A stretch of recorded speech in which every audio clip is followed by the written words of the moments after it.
Shalom Obracha, on a pu étudier aujourd'hui le Shoot Minchat Shlomo qui posait la question est-ce qu'il est permis de traire pendant Shabbat avec comme outil une chevaux-ferrette, un tube qu'on va faire rentrer à l'intérieur du pied de la vache pour justement éviter une perte d'argent, sachant qu'on est dans une situation où on ne peut pas le faire allier des goy, est-ce que ce serait autorisé ou pas? Donc en fin de compte, c'est une question qui est liée à une notion de gramma, puisque en mettant le tube dans le pied de la vache, alors ça va compresser l'espace et donc ça va libérer le lait qui se trouverait à l'intérieur des mamelles. Est-ce que ce serait autorisé de faire ça pendant Shabbat ou pas?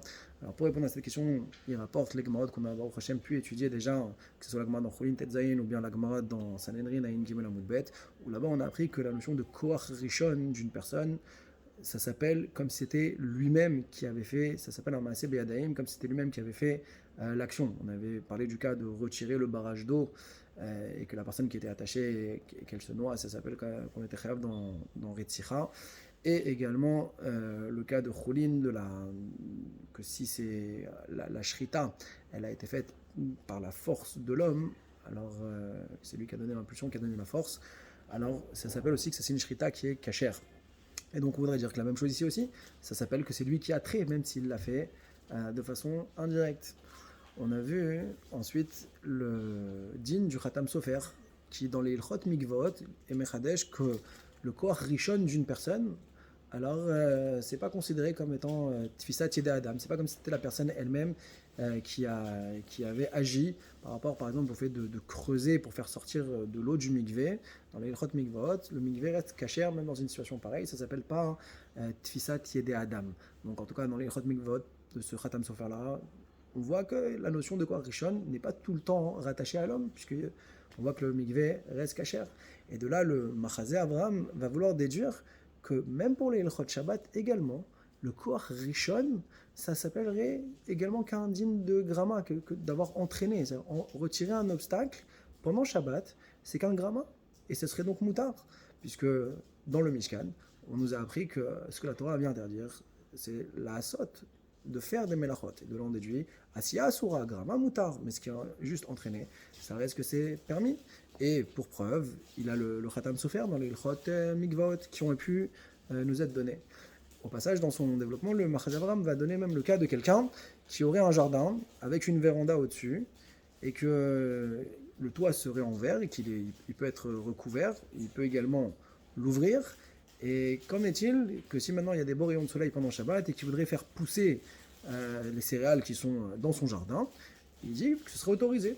Étant donné que j'ai pas fait de Maaseh Beyadaim ni sur la pousse, ni sur le soleil lui-même, alors ça reste que c'est permis, puisque c'est finalement que j'ai enlevé un obstacle et j'ai pas interagi sur ce que je veux semer.